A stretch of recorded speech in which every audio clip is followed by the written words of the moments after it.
I'm going to be your entertainment quotient for the afternoon. I don't have anything serious to say. I do respect all the speakers who are here before me. But I'm going to be talking about movies. That's the reason why I have my glasses. Just in case you want to follow. Sir, you are not audible. How about now? Yeah. So I'm going to repeat myself again. Good afternoon. I'm going to be your entertainment quotient for the afternoon. I do not have anything serious to say, with due respect to everybody who went before me here. Just in case you're wondering, I'm going to be talking about movies, which is why I have the glasses on. A fascinating 100-year-old industry which has survived on a 95% failure rate, which is the Indian movie industry. So before I start, I just wanted to take you guys back to 1987, the year 1987. Something very profound happened in my life. That's basically that movie that you see on screen. I was taken to a movie theater to watch that movie with my father. And it was very traumatic because I thought the predator was going to eat me. I was hardly 2 or 3 years old. I was happy, I was crying, you know, I had all kinds of emotions going inside me. So that was the first movie experience that made me get into movies. Like, I started growing up with a fascination for movies. I just loved the process of filmmaking, you know, all kinds of movies, just as a lot of us here are.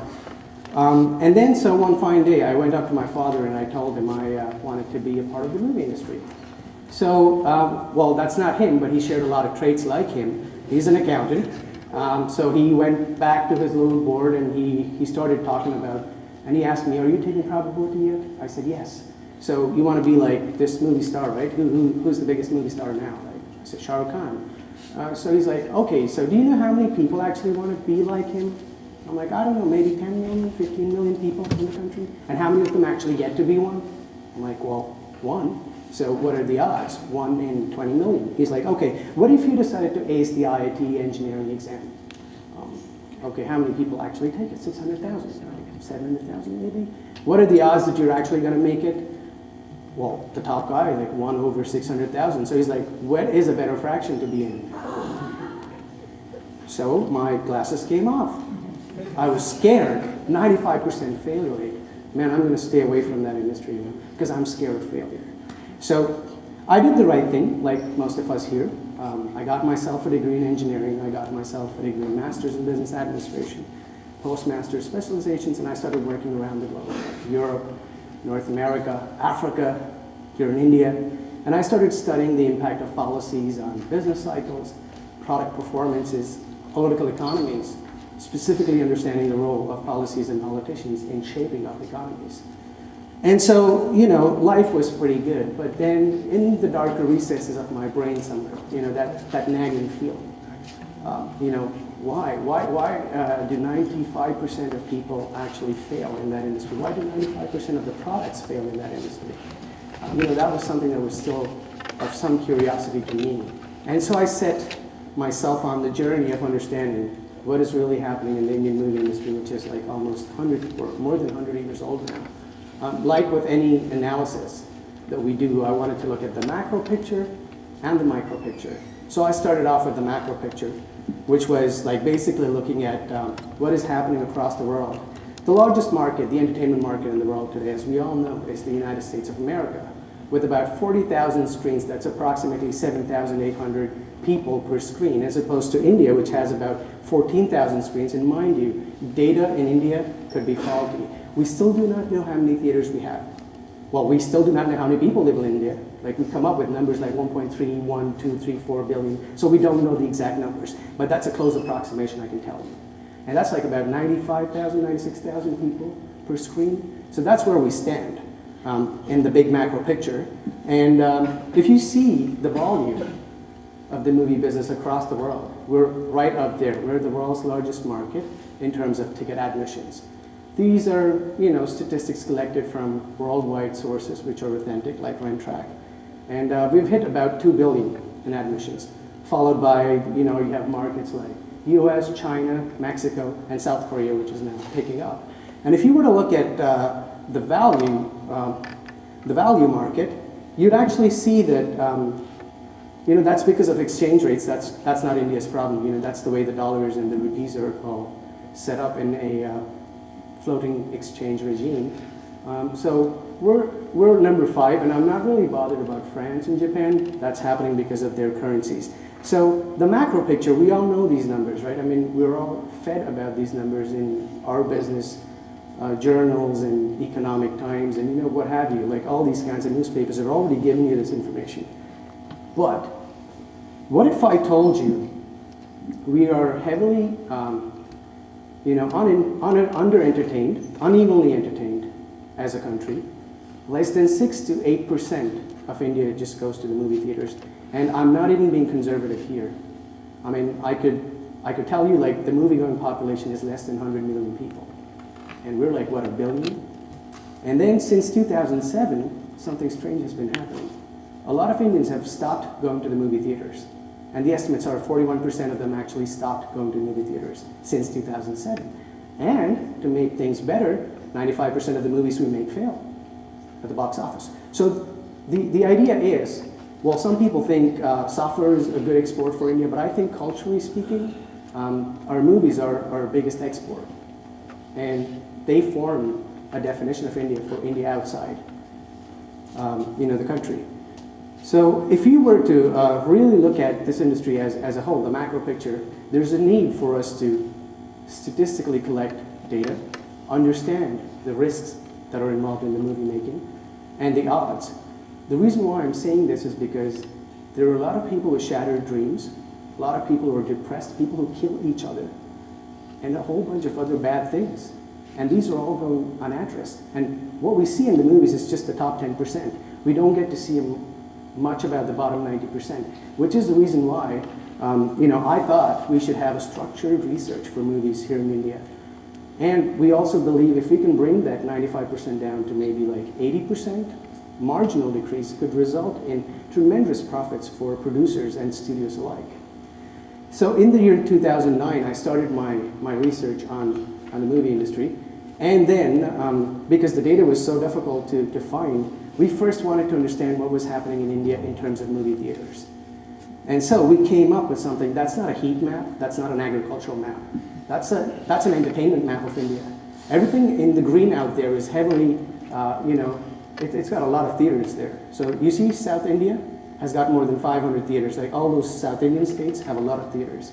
And everything in red is underrepresented. Like the whole of the central Indian belt and northeast of India, I don't know what they're actually watching for entertainment. I seriously don't. And then you have parts of India with orange and yellowish colors. So this actually tells you that India is scattered in bits and pieces, for information and entertainment purposes.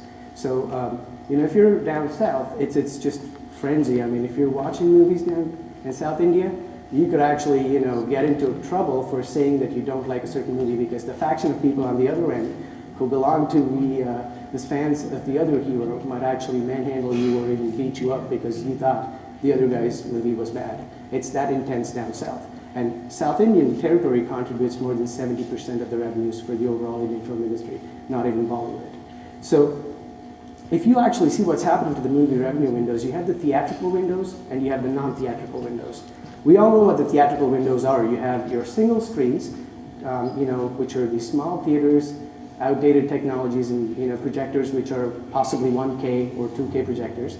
So to put things in perspective, if you were to make a movie on your iPhone, you could actually project it in one of those single screen theaters. You don't need movie cameras. That's how bad it is. And then you have the multiplex revolution that sort of caught up with the PVRs and the Inoxes and Cinepolis and all these kinds of people. I believe there are about 3,000 screens for multiplexes. But what the industry did not see as a disruption is the non-theatrical windows. I'm sure you guys all realize the torrents file there, right? And I'm sure this guy's laughing, so he must be a downloader. So you have YouTube, you have all these DVDs and satellite television rights, and these things have started making it very easy for the audience to actually consume content, which is the reason why they've actually started to consume entertainment in those avenues. You'd always take a movie on TV today as opposed to maybe in the theater because you don't want to take a chance. So we wanted to understand what really goes into the behavior or the inherent randomness or risk of actually making a movie and its result. So the focus was on Telugu movies, and I just happened to be from Andhra Pradesh too. That's purely coincidental, 1/29. In case you're wondering what Telugu movies are, that's Bahubali that was made in Andhra Pradesh at a budget of $40 million last year. This is like a black swan. I mean, you wouldn't want to like take this movie into consideration if you're doing your statistical analysis, but then nevertheless, Andhra Pradesh and Telangana put together have 2,800 screens the last we checked in the country. So potentially the largest market for movies is Andhra and Telangana, and that's Telugu movies. Now, what we noticed was every movie inherently has a risk, and this applies to all the movies, be it Hollywood, Korean, Mexican. You could pick up any movie. They follow this risk equation. I mean, there are certain risk coefficients, which is basically like the completion risk, the performance risk, and financial risk. The completion risk is, I mean, if you have money and you started a movie with me, the chances of that movie being completed would be close to 1. And if you had a Shah Rukh Khan in your movie, it'll be close to 0. Now, performance risk is something in which you need a lot of research, and research has just begun, where you need to understand the psyche and the psychology of the audience. Why do people like certain movies? We don't know. Why do they hate certain movies? We don't know. It's something that's constantly evolving and changing. Instead, the focus moved on to the last point, which is the financial risk. Now, if you see the financial risk part, there are 3 metrics that you need to understand when you're talking about movies in India. You have the gross, you have the net, and the share. So let's just say what we are interested in is the share, because what the producers invest should actually be equal to the share. That is what they're getting back. So that's a very fragmented distribution chain down south. We collected. Now, if you see that, you pretty much can't make any sense out of it, because the distribution chain in India, specifically down south, in Telugu movies, is not standardized. So if I like you, I might actually buy your movie for half the market price. If I don't like you, you could have the best movie in the business, you'll end up paying through your nose. So that's how it actually works. So we've decided to actually map where the money was being lost in this chain on accountability, right? I mean, a lot of them do not report the collections, so the producers do not know what's actually happening with their movie, unlike in the United States, where they know, rated R movie, 18 to 35-year-olds, females actually preferred a certain movie. Now, if you're trying to look for that kind of data, you can actually make movies which are more genre-specific and make it more reachable to your target audience. Sadly, for us, we've mapped the distribution chain, but we do not have information from the distribution chain. So we had to go around it. And so what we did was we came up with a revenue budget matrix. I mean, it takes into consideration metrics, a whole bunch of metrics, like the number of theater admissions and what's the ticket price like, the average ticket prices, the weighted averages, you know, a whole bunch of mathematics. But that's not what I want you guys to focus on. If you actually see, it comes down to this. I mean, I'm sure you guys recognize the bell curves, right? So in the year 2015, we took a collection of all the movies that released in Andhra Pradesh and Telangana.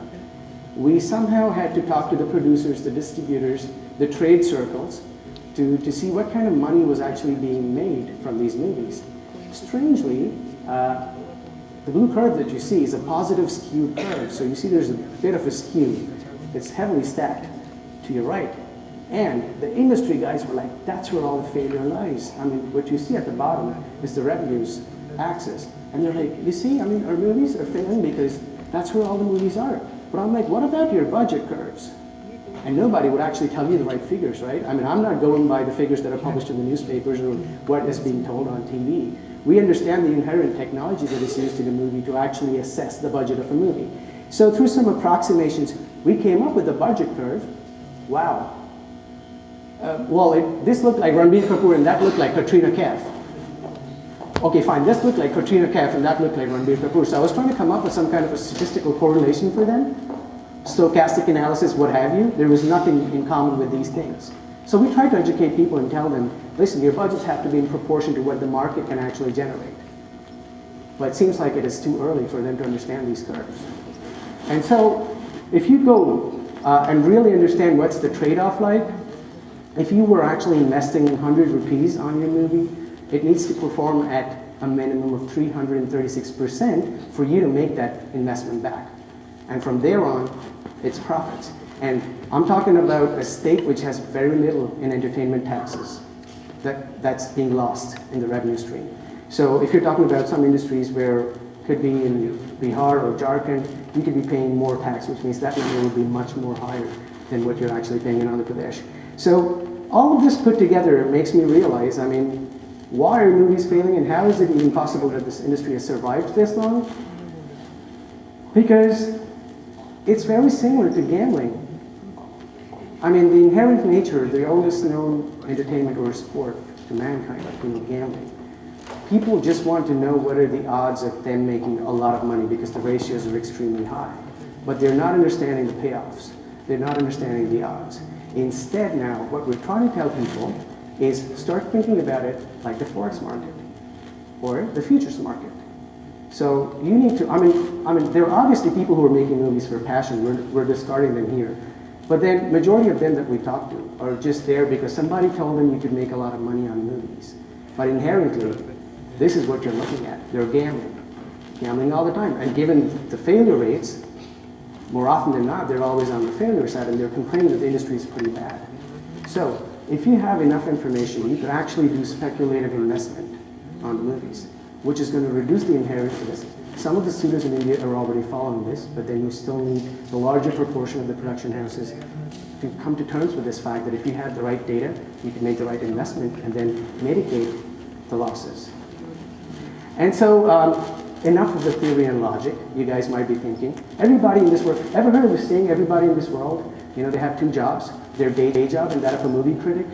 You know, everyone can actually criticize a movie. So people wanted to know, can this whole thing be proved? Is there like empirical evidence? So we actually made a movie that opened in the theaters earlier this year.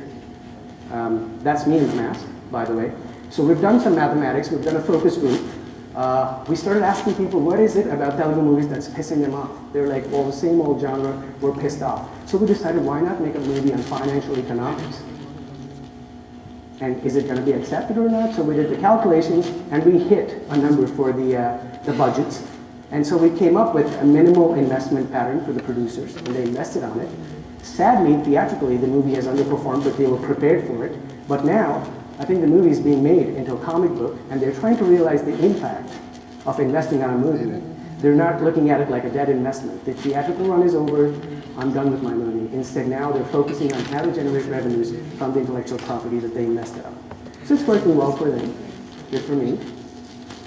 And then, to unlock the true potential of this industry, I mean, what is it that India can do by and large? I mean, I'm sure a lot of you guys might have heard of that movie, Chennai Express.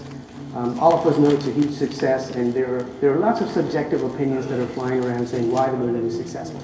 But down south, we've noticed that the movie has performed over 200% compared to the previous Hindi blockbuster in the South Indian belt. That resulted in the humongous success for that movie. Obviously, there are factors like a Tamil superstar and everything, but that's a part of the script. But this is a signal to people that you need to be more integrated because as an industry, we're very fragmented. I mean, there are industries like Telugu, Tamil, Kannada, Malayalam, Bhojpuri, and then you have a whole bunch of like industries, but they all need to start tapping into the potential of getting into a pan-India market. And that's when you can actually unlock the potential. And so, to summarize this whole thing, I mean, what can we actually do to make the industry more profitable? We need to start gathering data. We need to start looking at risks inherently. And then most importantly, we need to also look at it from the policy perspective, as in policy actually decides a lot of things. Strangely in India, movies actually pay an entertainment tax and a service tax too. We don't know why. And then there's a lot of protectionism around, like Kannada movies are scared of Telugu movies, so they tax them more so they don't get to perform. If you're making a bad movie, you made a bad movie. If you're making a good one, people will watch it regardless of subtitles. So you got to open up, be a free market, start integrating more, and we truly believe the potential of the Indian film market is well over $10 billion. That's where the United States market stands today. Well, we're positive if we can start working on these obstacles, we can be a much bigger market. So, ladies and gentlemen, do go watch a movie in a nearby theater. And my name is Kiriti Rambhatla. Thank you.